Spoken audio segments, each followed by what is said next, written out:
नमस्कार दोस्तों, कक्षा क्लास में आप सभी का फिर से एक बार स्वागत है। झारखंड कर्मचारी चयन आयोग की तरफ से जो एग्ज़ाम होने वाला है उत्पाद सिपाही का, इसमें कक्षा के सिलेबस में हम लोगों को दूर डार जिरहुल फूल पढ़ना है। दूर डार जिरहुल फूल का जो गद्य भाग है वो पढ़ना है, पद्य भाग नहीं पढ़ना है। तो आज हम लोग उसी को एक बार देखते हैं। ये रहा दूर डार जिरहुल फूल। देखा जाए तो यहाँ पे सभी चीज़ें अपलोडेड हैं, लेकिन फिर से रिवाइज के तौर पे हम लोग इसको शुरू करते हैं। श्रीनिवास पानोरी जी का लिखा हुआ कक्षा साहित्यिक धरती, ठीक है, हम लोग इसको पढ़ते हैं। उसके पहले जो लेखक हैं हमारे श्रीनिवास पानोरी जी, उनके बारे में थोड़ा पढ़ लेते हैं। हालांकि इनका जीवनी पढ़ चुके हैं हम लोग, फिर भी एक बार यहाँ पर रिवीजन कर लेते हैं। श्रीनिवास पानोरी, जन्म 25 दिसंबर 1920, मृत्यु 7 अक्टूबर 1986। जन्मस्थान बरबड्डा, कल्याणपुर, जिला धनबाद, झारखंड। माँ का नाम दुखनी देवी, पिताजी का नाम शालिग्राम पानोरी। इन सब चीज़ से आप परिचित हैं, इसमें कुछ कहना नहीं है। आगे पढ़ते हैं। पानोरी जी खोट्ठक सबले बेसी नाम जज का साहित्यकार रूप में जानल जाहत। पानोरी जी जो हैं वो सबसे ज़्यादा नामचीन साहित्यकार के रूप में खोट्ठा के नामचीन साहित्यकार के रूप में जाने जाते हैं। इनकर विचारधारा मानवतावादी रहें। इनका जो विचारधारा है वो मानवतावादी है। देशिक आज़ादी पहले ले ई खोट्ठा लिखक शुरू करल हला। देश की आज़ादी के पहले से ही ये खोट्ठा लिखना शुरू किए थे। तखन इनकर इलाका खोट्ठा साहित्य लिखने के कोनो परंपरा नाय रहे। उस समय इनके इलाका में खोट्ठा साहित्य लिखने का कोई परंपरा नहीं था, कोई लिखता नहीं था। बिदरल भाषा खोट्ठा साहित्य लेखनटा एगो अजगबी काम हले, अजीब भाषा, ठीक है, पिछड़ा हुआ भाषा कह सकते हैं। पिछड़ा हुआ भाषा में साहित्य लिखना एक अजीब तरह का काम था। जिसको कोई लिखता पढ़ता नहीं था, उस पर साहित्य लिखना एक अजीब काम था। सेल इनखरा अचरौती बैराम बड़ी उपहास रहे पड़ल हलन। इसलिए शुरुआती समय में जब ये लिखना शुरू किए थे, उस समय उपहास का, इनका मजाक उड़ाया गया, इनका उपहास उड़ाया गया। मुदा अपन मायकरवा भाषा खोट्ठाक सेवा करे धुने मातल पानोरी जी लगस्तर अपन दमगर जोरगर कलम से साहित्य सृजन करते रहला। लेकिन अपनी मातृभाषा खोट्ठा का सेवा करने के धुन में मग्न पानोरी जी लगातार अपने कलम से, दमदार कलम से साहित्य का सृजन करते रहे। बाद में इनका लेखन और खोट्ठा भाषा के मान्यता मिल रही। बाद में इनका लेखन को और खोट्ठा भाषा दोनों को मान्यता मिला। ये लेता रहे इनखरा राहुल संस्कृतियान जैसन महापंडित पीठबल मिलते रहल हले। इस क्रम में या इस बीच में राहुल सांकृत्यान जो हिंदी के कवि हैं, साहित्यकार हैं, इनको सहारा मिलता था या इनका सपोर्ट इनको मिलता था। एकर छाड़ा ई घड़ी हिंदी के बड़ बड़ कवि साहित्यकार से इनका रचना के परोसाएँ मिले हलन। इनके अलावा राहुल सांकृत्यान के अलावा और भी हिंदी के बड़े बड़े कवि साहित्यकार से इनका परिचय होते रहता था, मिलना जुलना होता रहता था। कईगो राष्ट्रीय स्तर के मंचे खोट्ठा कविता पाठ करके ई खोट्ठा ताकत से परिचय करवल हाथ। कितना राष्ट्रीय मंच से, राष्ट्रीय स्तर के मंच से ये खोट्ठा का पाठ करके खोट्ठा भाषा का परिचय सबसे करवाए थे, इसकी ताकत का परिचय करवाए थे। ई तरी पानोरी जी अपन मातृभाषा खोट्ठा के साहित्य के मान और थान दियावे में सबले बोर और अनबिसरवा योगदान करल हाथ। इस तरह से पानोरी जी अपनी मातृभाषा खोट्ठा साहित्य का मान और स्थान दिलाने में सबसे ज़्यादा और अनबिसरवा, मतलब जिसको भूल नहीं सकते हैं, ऐसा जो योगदान किए हैं। रचना, इनका रचना क्या है? इनके रचना संसार ढेरे चाकर डागर और तेलियाल हैं। इनकर कलम से साहित्यक प्राय सभे स्थापित विदा चलन हलै। इनका रचना जो है ना, रचना का संसार बहुत बड़ा है, बहुत लंबा चौड़ा है, बड़ा है, और ये एक के ऊपर सेता हुआ है, जमा किया हुआ है। इनका कलम में साहित्य का लगभग उस समय प्रचलित जितनी विधाएं हैं सभी का रचना किया गया है। जैसे कि नाटक हो, कहानी हो, कविता हो, ठीक है, इन सारी चीज़ों में ये इनका रचना मौजूद है। प्रकाशित इसमें क्या क्या हुआ? कुछ प्रकाशित हुए, कुछ प्रकाशित नहीं हुए। जो प्रकाशित हुए वो क्या हैं? बाल किरण, दिव्य ज्योति, मेघदूत, तितकी, राम कथामृत, चाबी काठी, उद्वासल कर्ण, कुसमी, ये सारे प्रकाशित हुए और बाकी प्रकाशित नहीं हुए। कौन नहीं हुए? समाधान खंड काव्य है, ये प्रकाशित नहीं हुआ। अग्नि परीक्षा खंड काव्य है, प्रकाशित नहीं हुआ। पारिजात, मधुपदेश, मोहभंग, रक्त भिंजल पखा, जुगे गीता, छोटो जी, आरो आरो, इस तरह के बहुत सारी चीज़ हैं जो प्रकाशित नहीं हुए। पत्र पत्रिका संपादन प्रकाशन ये भी किए हैं। मातृभाषा नाम का किताब था, पत्रिका था, जिसका प्रकाशन किए थे खोट्ठा तितकी। पाणिनि की रचना ई माटिक दुख दर्द मानवतावादी और दर्शन के भाव पावल जा है। पाणिनि जी की रचना में इस मिट्टी का दुख दर्द और मानवतावादी और दर्शन का भाव पाया जाता है। इनकर भाषा शैली बड़ी सुष्ठव रहें। इनका भाषा जो है ना बहुत सुष्ठ थे, अच्छा भाषा था इनका। इनका साहित्यिक भाषा ठेठ अर्थ तत्सम, इनका साहित्यिक भाषा ठेठ अर्थ तत्सम शब्दक बड़ी सुंदर मेल रहें। इनके साहित्य भाषा में ठेठ मतलब प्योर खोट्ठा, ठीक है, इस तरह के शब्दों का सुंदर मेल रहता है। ई खोट्ठा के साहित्यिक भाषा के डणवे में बेजोड़ काम करल हत। ये खोट्ठा भाषा के खड़ा करने में बहुत ही बेजोड़ मतलब जिसका कोई तुलना नहीं कर सकते हैं वैसा काम किए थे। इनकर खोट्ठा शिष्ट साहित्यक जनक मानल गया है और खोट्ठा भाषा साहित्यक अखई बोर कहल जा है। इनका जो साहित्य है खोट्ठा भाषा है, शिष्ट साहित्य का जनक माना गया है और इनके खोट्ठा भाषा साहित्य को अखई बोर कहा जाता है। अब देखिए इनका जो निबंध है ये कि खोट्ठा साहित्यक धरती, ये हम लोग पढ़ेंगे, ठीक है, निबंध है ये। मेन टॉपिक हमारा ये है, वो तो परिचय था इनका लेखक का। इसमें पढ़ते हैं क्या लिखा हुआ है। ई धरती बहुत ऐसनो शिशु आवत जकर स्वागते न घंटा बाजे न थारी, न गांव घरक लोग जाने न टोला मोहल्ला ने नारता होवे, न आय जुटे सोहर गवैया भटक दल, आर ने आवत हाथक रेखा देखक शिशु के भाग मान बताए माए बाप के खुशी कर निहार पंडित महाराज। मतलब इस धरती में ऐसे बहुत से शिशु आते हैं, बहुत से नवजात आते हैं, ऐसे बच्चे आते हैं जिनके स्वागत में ना तो घंटा बजता है, ना ही थाली बजता है, और ना ही गांव घर मोहल्ला का आदमी भी जानता है, किसी को पता नहीं चलता है। ना इनका नारता होता है। ये नारता क्या होता है? बच्चा जन्म लेता है तो छठियारी होता है ना, उसी को नारता कहा जाता है।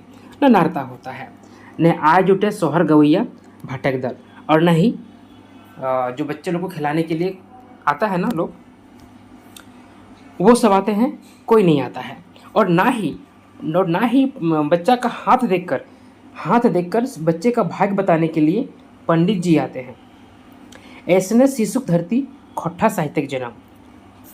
ऐसे ही शिशु जो खोट्ठा है, खोट्ठा साहित्य, इसका जन्म होता है। किंतु ऐसन शिशु के मध्य एकाध गो ऐसनो शिशु आवत जे अपन दाने धरती के धैन कर जात। लेकिन ऐसे ही शिशु के बीच में ऐसे बच्चे जो आते हैं जिनका कोई अता पता नहीं होता है, जिनका न जन्म का ठिकाना होता है, न ही किसी को पता चलता है, लेकिन इसमें से ऐसे बहुत शिशु होते हैं जो अपने दान से, अपने कर्म से या अपनी मौजूदगी से इस संसार को धन्य कर जाते हैं। युग युग तक जे आन मधुर समरसती जन मानस से छोड़ जात, युगों युगों तक अपना मधुर तान जो है वो समरस वो जनमानस में छोड़ जाता है। आज भारत लोक साहित्य जगत है खोट्ठा का वही स्थान। आज भारत के लोक साहित्य के जगत में खोट्ठा का वही स्थान है कि जिसके जन्म पे न कोई ढोल बजा, न कोई मंदिरा बजा, लेकिन ये जो है अपना गुण, अपने परचम से सभी को मंत्रमुग्ध कर देते हैं। एक जब भारत अपन गुणे विश्व के मुग्ध कर देल है, एक दिन जब भारत अपन गुणे विश्व के मुग्ध कर देल है, जकर गौरव महिमा गंधे टूर पड़ल हला, विश्व मधुप ओहे विश्व दौड़े एते पेछू पड़ जात, ई कोई कल्पनो ना करे पा हला। एक दिन जो भारत विश्व में अपने गुण से विश्व को मुग्ध कर दिया था और जिसका गौरव महिमा चारों तरफ फैल रहा था, वह इस तरह से विश्व के दौड़ में पीछे छूट जाएगा, इसका कोई कल्पना नहीं किया था। कालिदास, महाकवि कालिदास दुख सुखक तुलना गाड़ी चका संगे करल हथ। महाकवि कालिदास जो है दुख और सुख को गाड़ी के पहिया की तरह कल्पना किए थे, तुलना किए थे। कखनो हैठ कखनो ऊपर, ओते दूर काहे कालिक बंदी बेकार। दागी अपुछ नेता सब आज लोकनायक रूप में दर्शन देलहत जयप्रकाश। तभी तो ज्ञानी सब ईश्वरक प्रसाद बुझ सुख दुख के सहते रहत अनुकूल घड़ी का संग। तभी तो ज्ञानी सब जो हैं ईश्वर का प्रसाद समझ के सुख और दुख को सहते रहता है कि कब हमारे फेवर में वो समय आएगा, हमारे अनुकूल वो समय आएगा कि हमारा दुख छट जाएगा और हम सुखी हो जाएंगे। इसके इंतजार में रहते हैं। संग सांझे संग बिहाने संग सांझ, सांझ के साथ सुबह है और सुबह के साथ शाम है। ये होता ही है, सुबह है तो शाम होगा, शाम है तो सुबह होना ही होना है। आज छंद में कांटा झोंटा भरल खोट्ठा भांसी क्षेत्र नतुन बिहाने हवा बोई रहा है। लेकिन आज जो है ना खोट्ठा भाषा के क्षेत्र में जो कांटा जहाँ पर है, कांटा कील गड़ा हुआ है, उस क्षेत्र में नया सुबह का हवा चल रहा है। उज्जर भविष्य किरण फूट रहा है, जे हवाएं पाखा खोल रहा है नतुन प्रतिभा पाखी। उज्जर भविष्य मतलब साफ साफ भविष्य, उज्जवल भविष्य का किरण प्रकाश फूट रहा है, जिसके हवा में अपना पंख खोल रहा है नया प्रतिभा का पंछी। नया प्रतिभा का पंछी इस हवा में अपने पंख खोल रहा है। किंतु आज उ सब दिनक याद मात्रे देही पिंजुर उठे है, जखन उपहासक धरती खोट्ठा अपन दुर्दिन काट रहल हल। तेज तितकी ऐसन अपमान के दवाएं घोट जाए ले विवश होवल हल। मतलब आज जो है उस दिन को याद करके शरीर कांप जाता है जब इस धरती में खोट्ठा का उपहास उड़ाया गया था, मजाक उड़ाया गया था, जिसमें तितकी जैसा तेज को अपमान करके दबा के गला घोटने के लिए विवश होना पड़ा था। कौन जुल्म बुझ नाय भेल, कौन पाप नाय भेल, बुझाहल अन्याय अत्याचार शोषण दोहन उत्पीड़न दले बले ई क्षेत्र आड़ा मार दिया है। कौन जुल्म नहीं हुआ था, कौन सा पाप नहीं हुआ था। लग रहा था जैसे अत्याचार शोषण दोहन और उत्पीड़न का दल जो है ना, दल और बल इस क्षेत्र में अपना एकाधिकार जमा लिया है। जकर आगू नादिर साहो झूठा, जदियो आज जुलुमटा बेसी की ईटा निझाक आगू बातिक भबक। हो सकता है कि ये जो है जुल्म को ख़त्म होने का या आग बुझने का, निझाक मतलब बुझने का वो एक, जब दिया जलता है तो जब उसका बुझना होता है ना तो फड़फड़ाता है, ठीक है। उस तरह का चीज़ था कि ये खोट्ठा का जो भाषा, खोट्ठा भाषा का जो क्षेत्र है या उसका जो परचम है, उसको लहराने के पहले जितना ही बुराई किया गया, जितना ही इसको नीचा दिखाया गया, उतना ही जल्दी वो उससे आगे बढ़ता है। सब जुल्म का अंत होवे पर पतझड़ के बाद बसंत होवे। सभी जुल्म का अंत होता है, हर पतझड़ के बाद बसंत आता है। आज खोट्ठाभाषी जागल हत, आज खोट्ठाभाषी जाग गए हैं। अपन प्यास मिटवे ले एगो कुआं कोड़ रहल हत। अपने प्यास को मिटाने के लिए एक कुआं कोड़ रहे हैं, एक शुरुआत कर रहे हैं जिसमें खोट्ठा का आगे विकास होगा। 5 हाथ बाजे कठिन तेलिया पाखन, जगरा तोड़े ला डेना माटी बिना पाए नहीं। डेना माटी क्या होता है? कभी देखे हैं कोयला खदान में बारूद कह सकते हैं उसको, ठीक है, बारूद लगाते हैं ना ब्लास्ट करने के लिए, ब्लास्टिंग के लिए। नहीं सुने होंगे आप लोग, ब्लास्टिंग होता है, वही चीज़ें हैं कि ऐसा हो जाएगा जिसे तोड़ने के लिए बारूद लगाना पड़ेगा। मतलब खोट्ठा इतना विशाल हो जाएगा, विस्तृत हो जाएगा, इसको बंद करने के लिए बारूद इस्तेमाल करना पड़ेगा तोड़ने के लिए। हियाँ बापू सत्य अहिंसा फेल, यहाँ पर बापू का सत्य और अहिंसा फेल हो जाएगा, गांधी जी का। कामांध दान जड़ चेतन हिसाब नाय आपन स्वार्थे जे अंधा और यही हाल। काम में अंधा, काम मतलब कौन सा काम? मजदूरी वाला काम नहीं, ये कुछ और काम है, ठीक है। उसमें अंधा, दान जड़ चेतन हिसाब नहीं रखना, ये सब, और अपने स्वार्थ में अंधा हो जाता है, उसका यही हाल होता है। किसी तरह से भी जब बात को नहीं सुनता है, कौन रकम जखन सुनवे नहीं करत तखन बड़जात सुने बेस कथा डाक पुरुषक कथाटा माने पड़े है। जब किसी तरह से कोई बात नहीं सुनता है तब यही समझ में आता है एक कथा था, एक बात था, एक क्या कहते हैं उसको, कहावत था कि जो बरजात होता है मतलब गंदा आदमी, वो क्या सुनेगा, अच्छा पुरुष का कथा, डाक पुरुष मतलब अच्छा पुरुष, ठीक है। मतलब जो दुष्ट होते हैं वो क्या सत्य का, सही का ज्ञान सुनेंगे, नहीं सुनेंगे, ये कथा मन में आता है। यानी कि जो अपना हिसाब नहीं रखता है, अपना अंधा हो जाता है, या अपने तरक्की के लिए कुछ नहीं करता, अपनी भाषा की तरक्की के लिए कुछ नहीं करता है, तभी हम देखें ही क्षुद्र स्वार्थक धरती नर मेंढक नित्य नूतन आयोजन मानुष्यक रकत पिएक खुशी पागल डाकिनी भूतिनी पिशाचिनी नाच सियार कुकर भयंकर असगुने भरल चित्कार भूत बतालक ठहास। इसीलिए हम देखते हैं क्योंकि लोग सत्य वचन को सुनना पसंद नहीं करते हैं, सही रास्ते में चलना पसंद नहीं करते हैं, अच्छी चीज़ों का मजाक उड़ाते हैं, उनका उपहास करते हैं। इसीलिए देखते हैं कि धरती में जो है ना तरह तरह की तकलीफ़ें आती हैं, जैसे कि खून की प्यासी डाकिन, भूतनी, पिशाच, सियार और कुत्ते का भयंकर चित्कार, ये सब सुनाई पड़ता है। भूत बेताल भी अट्टहास करता है, हंसता है। ये सब चीज़ें आती हैं, कहाँ आती हैं? जहाँ पर अशिक्षा होती है। जहाँ पर अशिक्षा होती है वहीं ये सब चीज़ें होती हैं। लेकिन अगर शिक्षा हो जाए, अपनी भाषा का परिचय हो जाए, ज्ञान बढ़े, तो वहाँ पर इन सब चीज़ों का कोई जगह नहीं है। किंतु ईटा खोह जुगक बाद आज हमने 20वीं सदी शेष चरणक बासी सब और संस्कृत किंतु इंडोनेशियन जम्बिया के कह रहा है। लेकिन ये सब जो है ना एक बेकार बातें हैं। आज हम लोग 20वीं सदी के शेष चरण के वासी हैं। 20वीं सदी यानी 1900 समथिंग का, 1960-70 का दशक का होगा, ठीक है। उस समय का जो लास्ट 20वीं शताब्दी जो ख़त्म हो रहा था, उस समय के वासी हैं। आज हम लोग सुसंस्कृत हैं, आज हम लोग समझदार हैं। लेकिन इंडोनेशिया जाम्बिया क्या कह रहा है? की कह रहा है, अतिथि के देवता बुझक भूल करवैया रकम दानी भूखे प्यासे रागे सौंपे जर जर झारखंडक लोक।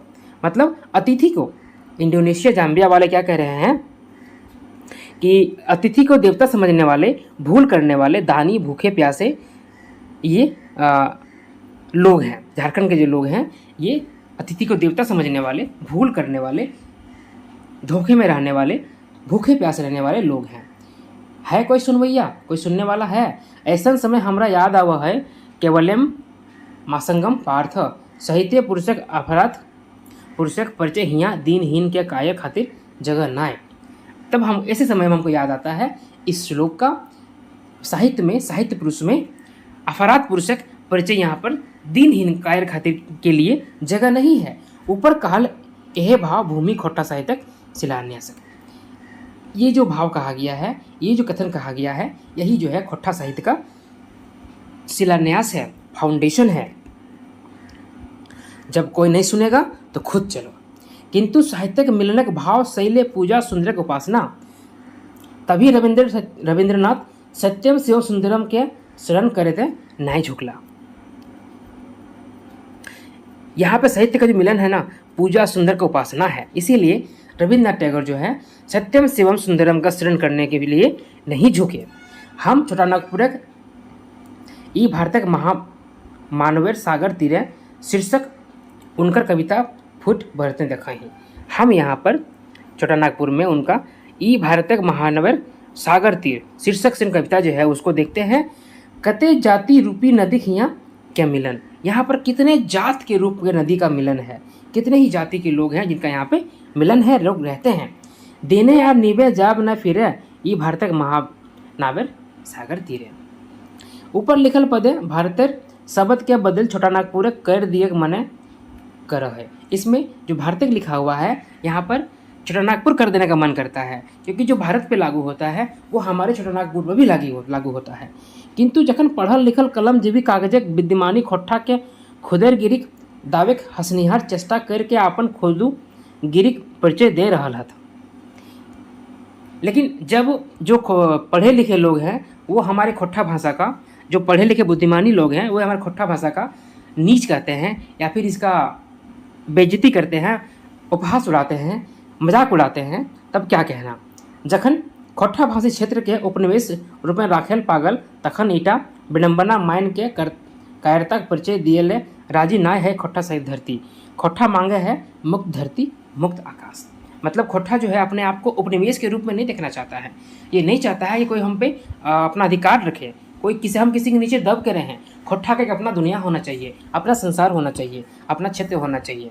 ठीक है, एक देखिए एक कवि का जो लेखक का जो सोच है, ये खोट्ठा भाषा के उत्थान के लिए बात करते हैं।